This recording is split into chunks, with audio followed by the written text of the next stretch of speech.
2 minutes for chunks of meat.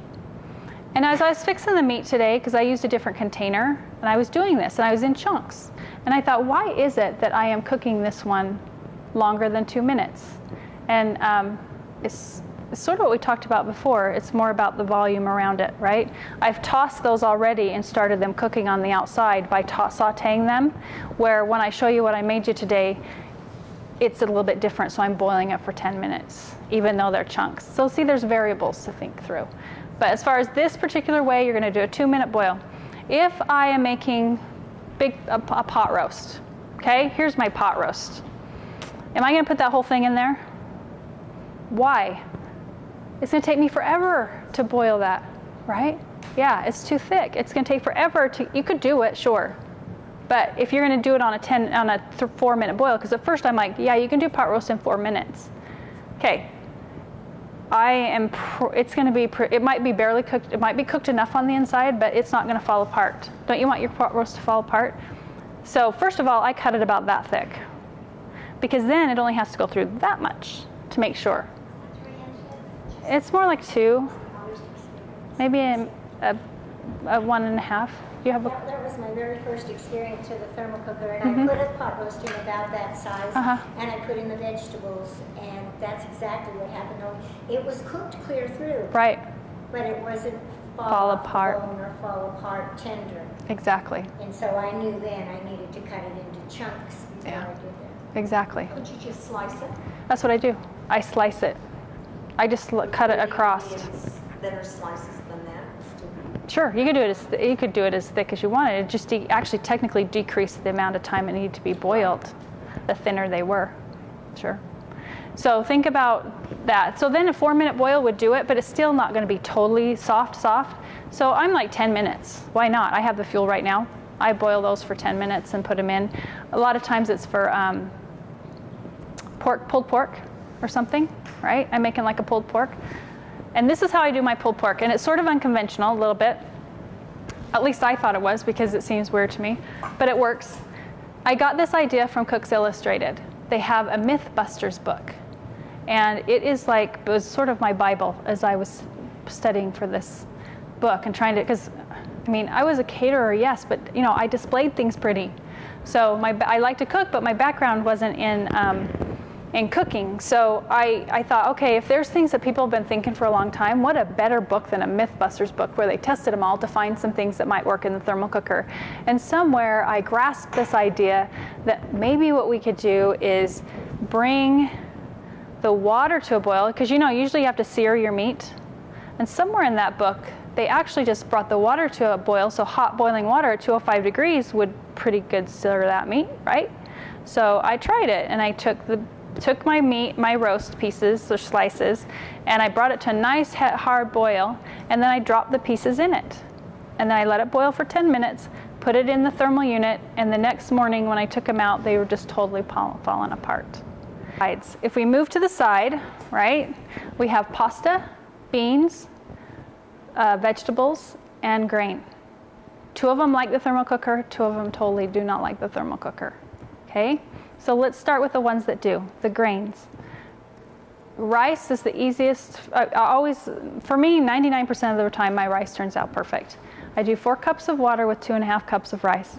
I can do half and half quinoa or some mixture of quinoa and rice. It's usually a long grain white. Your rice was what again? 4 cups of water with 2.5 cups of rice, or a combination of that and quinoa. And so this is how I do it. I have my pot, I put my water, my rice, and a little bit of salt, and I put it on the stove, and I stir it quite often as I'm bringing it to a boil, just to keep it rotating, right? Even though the boiling is going to help it rotating, because what happens is once we take it off and put it in there, that rotation stops. So what you'll find sometime with the grains is that it might be sort of wet on the bottom and not quite done on the top. So what you'll want to do, and I haven't found this with the rice, but with other grains, is just sort of rotate that a little bit, stick it back in here for 5 or 10 minutes and let it sop up that grain. Because the one thing about it, grains sop up water. Yeah? Are you able to do the brown rice in there? See, brown rice I would, yeah, but you're going to find that more with brown rice. that particular thing. Just stir it a little bit, stick it in there for 5 minutes, and you should be good. As far as, so back to the long grain rice and the quinoa. I stir it until it comes to a boil. Once it hits a boil, I let it boil for 3 minutes and put it in the thermal unit over something else that's nice and hot, right? Because I'm maximizing efficiency. If I've maximized the efficiency, and that could be another thing that we have a problem with sometimes, is maybe the stuff in the bottom isn't boiling like we need to, or whatever, to make sure we're maximizing efficiency and the top grains are not done quite the way we want them. Yeah. Just put boiling water down at the bottom? Absolutely. Whatever you want. Yeah. So you can do water, you could prep beans, you could do almost anything in the bottom. So I let that boil for 3 minutes, put it in here, put it in the thermal unit. Almost everything I leave in a couple hours just because I can. I don't really test a lot to see if it was ready in an hour. I guess you could check and see. Rice might be ready in an hour. I just thought, you know what, if I leave it, I know 1 hour and a half, it's usually almost, it would be ready. But you're decreasing in temperature, so you're not sustaining heat. So it's going to extend out the time a little bit from normal, okay? When it comes to bigger grains, like a wheat berry, right? You're going to strain those anyway. So don't worry about necessarily the ratio, because you can just put as much really water you want in to maximize efficiency, and then you're going to strain them off after they've been in the insulated unit. Good? Does that make sense? Okay, beans. I love the beans. Why do we soak beans? We do, right? Why? Do I know why? It makes them softer, exactly. What else? Anything else? The acid, is that what you said? The phytic acid, absolutely, it's gut health, right? Phytic acid, we have the phytic acid is in the skin, the outside part, right? And what its job is we put it in the ground, and its job is to pull nutrients unto itself and grow the plant. So it's pulling nutrients. It's robbing our nutrients we have.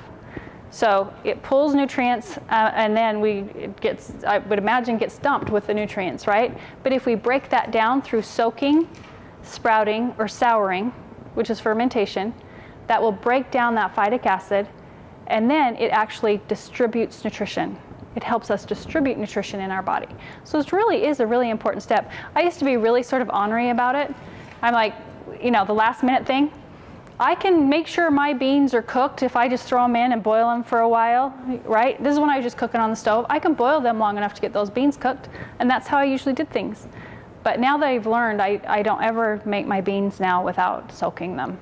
And then rinsing them. Rinse them. Yeah. So the way you would do it, the way that would happen is you have a bowl, put water in it, and then you're gonna soak them for at least 6 hours, if not overnight. Salt or no salt? I know, until we came along to the Cook's Illustrated book, okay? Cook's Illustrated tested it, and every time I did what they said to do, I have perfect beans. 1 tablespoon of salt when soaking, 1 teaspoon of salt when cooking. I would have never thought, but they're beautiful. I know, me too. I thought that was really interesting. So I have it, it's soaked for at least 6 hours, then I'm gonna drain it, right?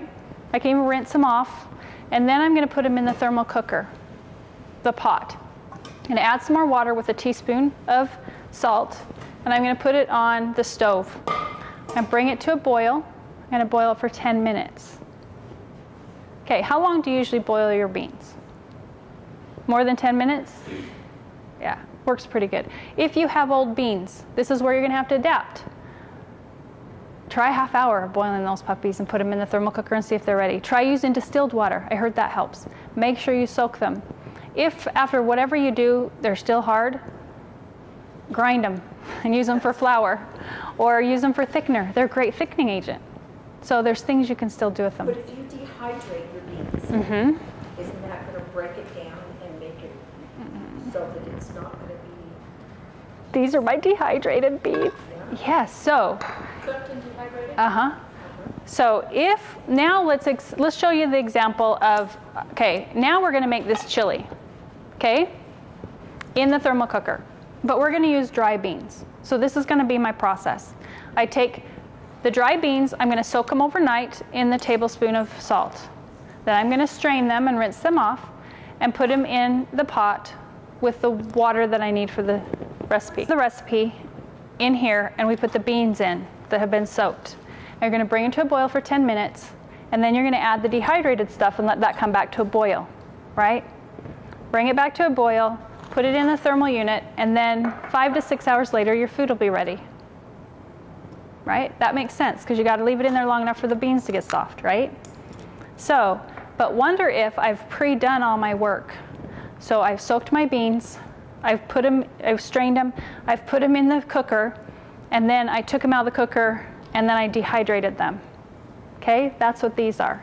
I turned around and dehydrated them, and look how beautiful they are. They're not even popped. I found out the secret to non-popping beans, and that is 105 degrees. Don't go over 105 degrees when you dehydrate them, and they don't really pop very much. If your dehydrator will do that. But now, okay, now we're going to make the same recipe with these. So I'm going to bring my water to a boil. I don't have to worry about soaking overnight, and for me that works great. I put my water in here, bring it to a boil. I'm going to add both of these, bring them back to a boil, let them boil for 2 minutes, a minute, even just a minute, maybe 2. Put them in the thermal unit. Now when can I eat them? Pretty much when I want. With an hour, 2 hours, 5 hours, whenever I want I can eat them, because they've already been dehydrated. I had a great question. Somebody emailed me and asked me, and they said, wonder if I just soaked my beans and then dehydrated them to break down the phytic acid, right? And not cook them. Just maybe sprout them a little bit. That would maximize nutrition like crazy, right? And then when she's ready to use them, she'll put them in here. So think through that with me, how that would be after we learned what we just learned.